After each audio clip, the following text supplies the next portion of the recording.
maybe not, 1.5. It's looping, it's wanting to connect. Can social media, AI, automation build or destroy your professional career and entrepreneurial for that matter? That is the topic today. We have executive coach Yusuf Scali, founder of Scalability Coaching and known as the Walking Coach. We'll talk about that. And of course, we have our great co-host, Dorotha Heiss, who is an AI and automation strategist. And she's also our editorial director of all things PWT Publishing. Welcome, guys. Thank you. Happy to be here. So, Yusuf, we'll start with you. You work with a lot of executives, you do a lot of corporate facilitation, and you're just overall a great guy. And by the way, you have great social media engagement with your brand. So we want to hear about that. What's the word? How are people engaging and embracing the need for technical literacy to succeed? Yeah, well, thank you for having me. First of all, just a disclaimer, I have been out of the social media in recent months for personal reasons. However, I still see automation, social media, and AI as a foundation for the future. It's here to stay. For me, the word today is that we see, first from AI perspective, is that AI can give us a lot of answers to different questions, different problems, different challenges, can provide solutions and answers. We humans will continue to give meaning and to those solution and to those answers. And for me, it's really important to understand that, and that's what I work with my clients who are a bit of fearful toward the rise of the AI. Now, when it comes to social media, I have been, like many, trying to figure out what is the algorithm and how it works and what we call it Bigfoot. Yeah, exactly, what drives engagement and whatnot. And then to be fully transparent, I gave up to trying to understand the algorithm. Why? Because I came to the conclusion from my own experience that the algorithm is me. It's what I engaged with. And the more I engaged with the certain topics, the more I get exposed to them. So then I said, okay, so instead of blaming the different social media platform, and I'm not saying that there are angels there, but just for me to take ownership of how the algorithm is treating me, understand that, and taking a bit of control over what I engage with. And then I started projecting that on the people who I want to engage with my content. And okay, so if people are engaging with the different line of thoughts that what I stand for, then those are not my people. Those are not the people that I am. Those are not the people that I am coaching. So why I will keep chasing them? So that's how I see it. That was very powerful. I am the algorithm. Mm-hmm. That just blew my mind. It's been that kind of day. but it's so true, because we jokingly refer to the algorithm as Bigfoot in the show. And because we just don't, I mean, it's real, but we just really don't know. So do not play to or design your content to an algorithm that is so proprietary that really no one knows. And it changes every day. right? So, right, Exactly. like Garfield, just when I figure all life's answers, they change the questions, right? Like is on. It's been that kind of day. We're quoting Garfield. You're absolutely right. So really, a fusion of optimized content and organic, like intentional organic, Absolutely. is the way to go. Dortha, what are your thoughts on that? Yeah, I mean, I think, some days you feel like posting a video, some days you feel like sharing something that makes people laugh. I mean, I was just on I think it was Facebook a little bit ago, and somebody posted something, and it was just this picture, and the comment was that he posted with it was, "This makes me smile, makes me happy." And there's something to be said about that, because it's not about performative. It's not about what we're talking about here, the Bigfoot, the algorithm.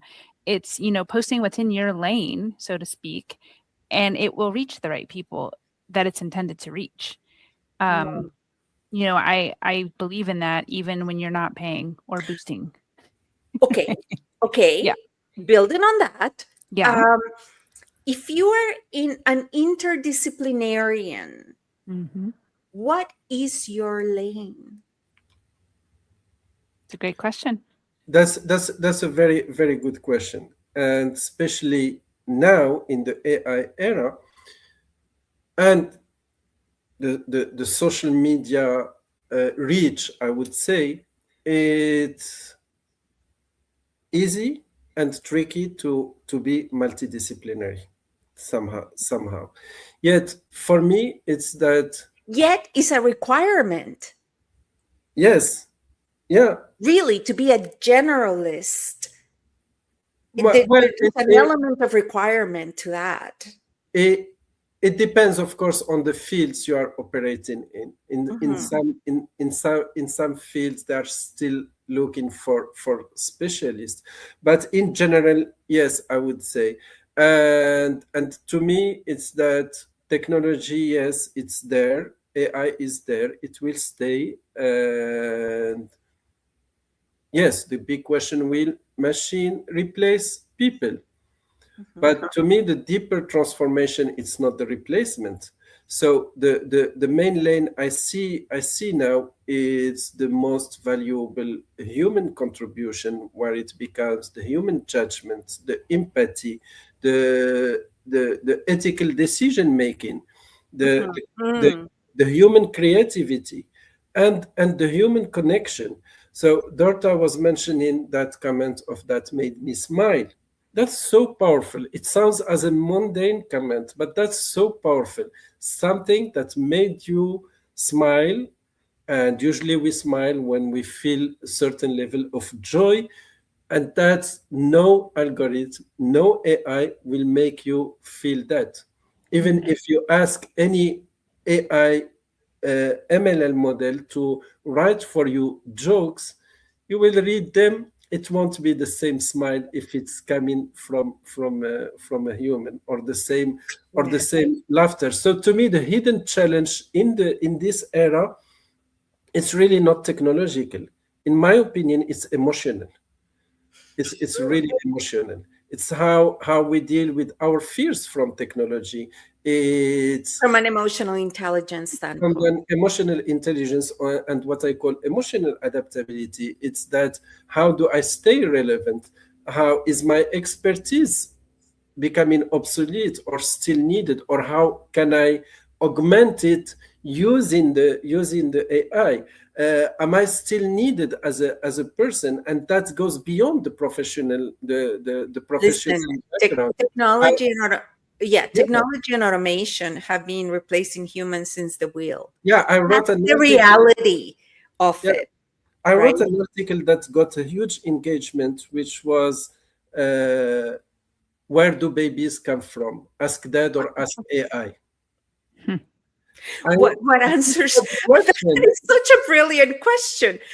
Yeah, but it's not this question that almost every kid asks at a certain moment. was never about the answer. It was about that moment between the parent and the child, creating that connection and trying to answer the question without going too descriptive, and at the same time giving a certain level of information that is useful for the kid. So to me, it's that I don't see AI as a threat,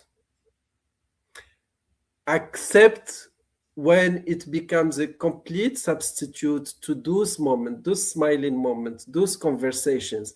And that's why I call in my line of work, I talk about cognitive and emotional atrophy, which is if we just delegate everything to AI without having a purpose, without intention, then am I just shutting my brain and my Well, heart? it's like abdication by delegation, right? After the introduction of the calculator, how many of us can do mental math? Yeah, Right? yeah, Even simple stuff, like we just reach for the phone to like reach for that yeah. calculator.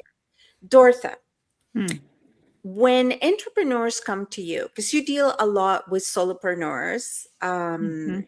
in several disciplines, when they come to you seeking AI and automation, what are they really asking for? What I mean by that is, you know how hairdressers really do not sell haircuts, Mhm. right? They Yep. sell personal image, right? Yeah. What are Yeah. they really asking you for? Uh, I think in a word, it would be freedom.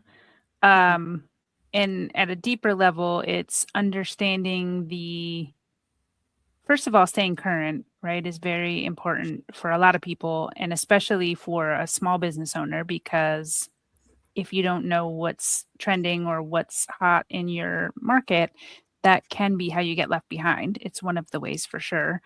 So I think a lot of people, it's relevance and it's freedom. So I think it's the blend of those two things, and it's how does this fit into my world, right? Like I do work with a lot of people in the wellness space, and Mhm. typically they are more hands off with technology than a lot of people.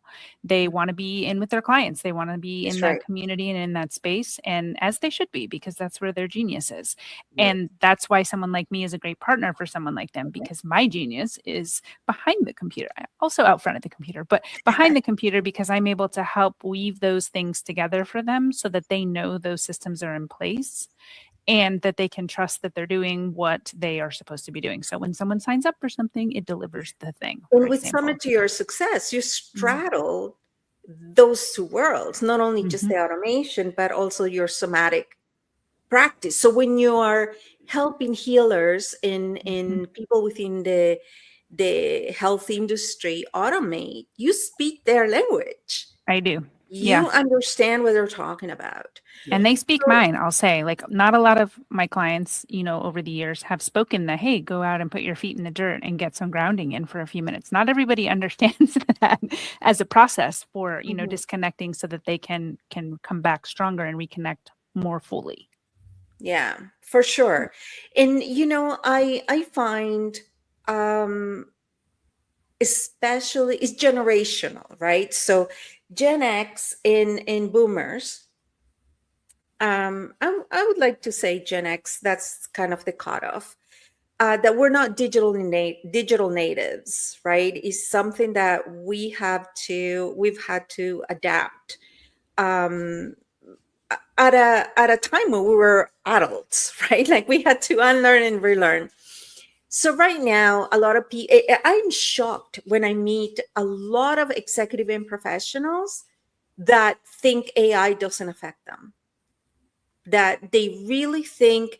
I've met partners from the highest floor in the tallest tower that will tell me I have not ever even tried ChatGPT, and it's just like, what does that mean? Like, not from a place of judgment, right? Because I understand you have assistants, you got a whole IT department, you got all of that, right?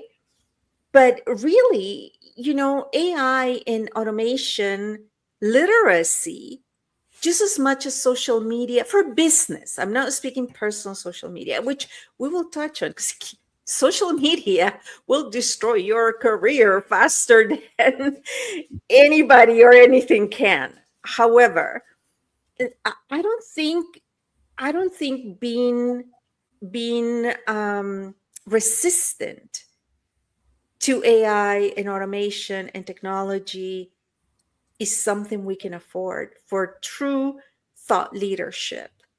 Um, what do you guys think? Like, can people? Oh, I have assistants that take care of that. Not being really, is that the new literacy?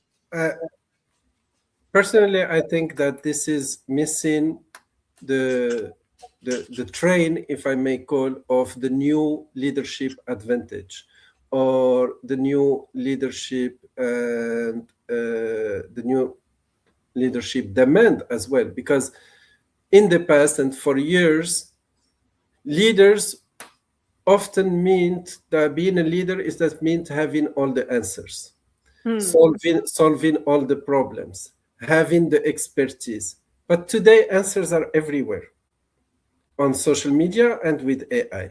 That's right. So leadership now means something completely different. That all the theoretical books that we read and has been written about leadership today, big part of them are coming to fruition. That And be prepared to be challenged exactly by all the people. So today I see that if we are not first people who say AI cannot replace me, you can't know that if you don't. Said the person whose name we cannot remember. But just to say, this you cannot know it if you don't use AI. And for me, the more we will use technology, the more we will understand what cannot be replaced, and not the other way, around. I like that. It's almost like you got to know the rules before you break them. Yeah, absolutely. And the other thing is that, again, I talk about the uncertainties that are coming from everywhere, including the technology, but there are different uncertainties. AI sure will never provide the psychological safety. But if you as a leader do not have that psychological safety within you, and you are fearful for a new development that is everywhere, then how you can provide that psychological safety, and how you can set the ground for it with the people you are working with, whether you are an entrepreneur or an organization leader or a coach or whatever is your field. That's the first thing. And then, as Dorta said, and I look at it that way, whether it is delegation or automation, they go hand by hand in my opinion. But then the core idea is that means that something, a task, a responsibility that I was doing and I was dedicating time to, now it's being done by someone. So what I will do with that time that I am gaining, first taking care of myself, so that I can take care of others. Second, I can be helping people that I am influencing to navigate those uncertainties, to interpret the complexities, to stay aligned with the values, and most importantly, to feel seen and supported. Because what happens for decades again is that whether you are working 9 to 5 or you are working 8 to 8, in some cases, that people are so exhausted and so lost in details that they don't have any time to deal with this human part of the leadership and the human part of the work. So for me, I see it as an opportunity to focus on that. And I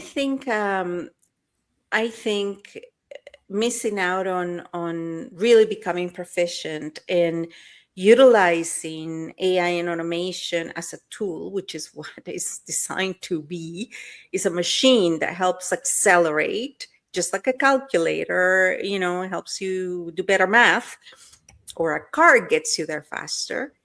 if you do integrate it and implement it as a tool, not something, I think the minute that we begin to think of it as a greater source and power than ourselves, their ability to discern and our ability to know, right, what's what's right or wrong. I'll tell you an example. And actually there's tons of clips like it on TikTok and in YouTube. I think mainly on TikTok. And and I love it, right? Because I mentioned prior that as a leader, right, if you're just using old textbook knowledge or old experience and you are responsible for people or you're putting content out there, be prepared to be challenged because everything can be vetted now, right? Like in seconds. Mhm.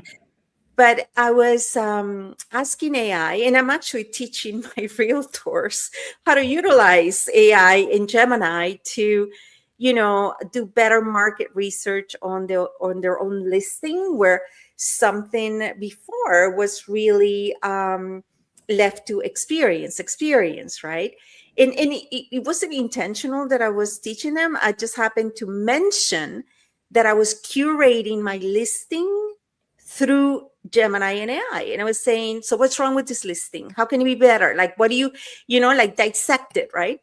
So one of the things that came back on the images that I provided, and I said, how can you optimize these images, right? Because it's such a competitive market, right?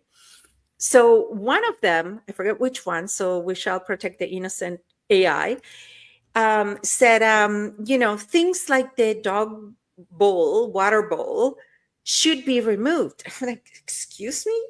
Can you show me in these pictures where the water bowl is? Because I know for a fact there isn't one, right?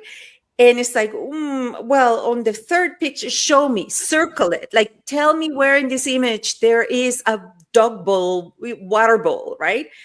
And there's been tons of AI challenges, like mind games, if you must call it, to show that yes, AI and automation technology still needs human discernment, right? And what Yusuf said is you can no longer sell the answers or information because that has become democratized and is is human rights at this point to have access to this information.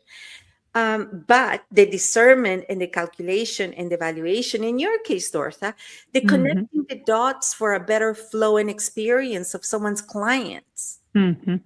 right? The Yep. machine cannot do that. Like No. it still has to have human intervention, and really, everything is experiential now. And to that point, I will share that I was in an argument with my AI yesterday, or maybe it Ooh. was the day before. We had gone back and forth. I provided screenshots and I said, "This is what we're doing. Here's the workflow," right? Sent all the things. And it was the client changed their mind. Shocker, it happens. On when we were sending something. So I had to go back into the workflow, change it up. And this particular tool, who shall also remain unnamed for the privacy of how terrible it is, it after I changed everything, it started sending everything twice. And it's one of those glitchy, weird ghost things that even though you killed the automation, you untagged everyone, retagged them, and changed the configuration, it still thought, oh, this thing is running over here somewhere in the phantom background.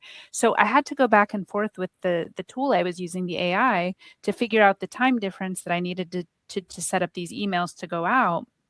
And in order for them to go out when the client wanted them to hit certain times, inboxes at certain times in Europe, based on my time zone in Pacific time.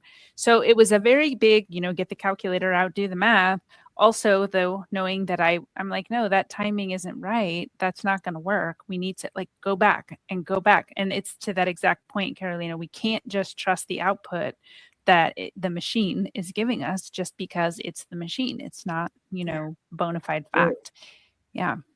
Yeah, I would like just to 2 weeks ago, I was approached by an AI guru, and I And I thought you was, were going to say I I was like being the guru approached by AI.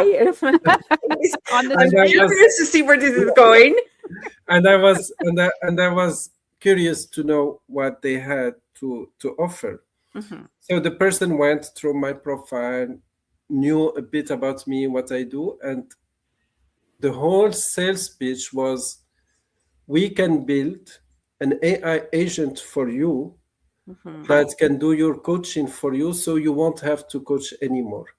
And Oh, then you will gain money like 24 hours a 7. And I was like, but that's not what I mean, that's not what I want to do. And then how? So, but I was curious, and we were going through the conversation, and it was just a cycle of taking different elements from different researchers, different articles, different websites, putting them together, taking my publications, putting them together, and selling them to people. it's sort of like the GPT that you wrote, Dortha. Kind of. Except mine is just a GPT. It's not actually doing the coaching. I think No, but I meant Yusuf is, Yeah, so the logic behind in terms of interaction most probably must be yeah, like the GPT yeah.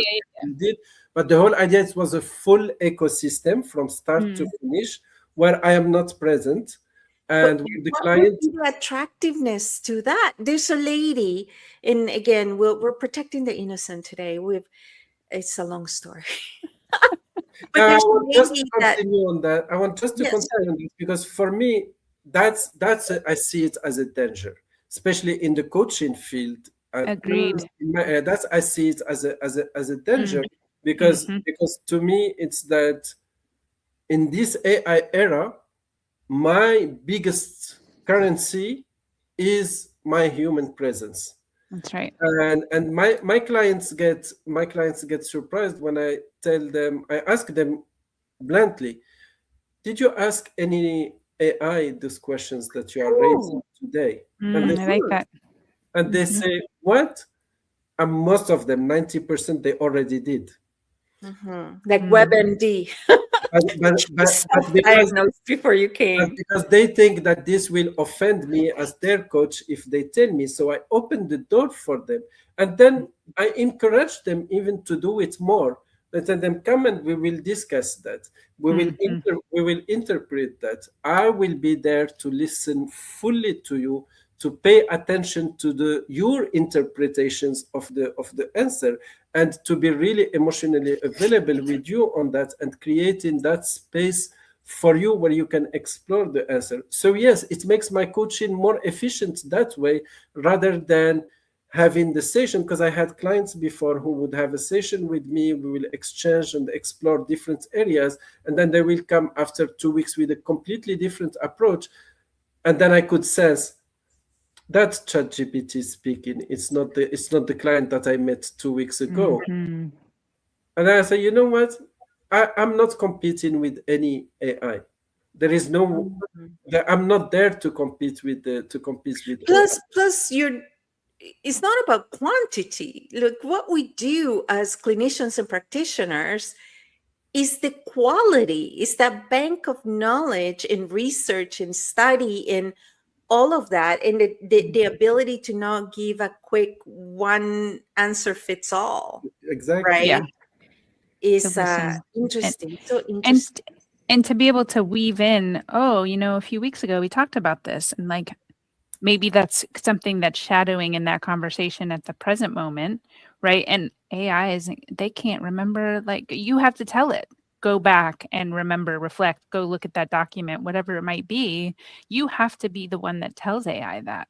As a human, the Yeah. person, the presence, you're saying, oh, Yusuf, yeah, you remember a few weeks ago we talked about this and you said da da da da. And like how's that working with you now? Like what is that experience like for you in this context? Are you still working through it? Those are the things I think really that differentiate, that quality you're talking about, Carolina, and versus just Right. mass production.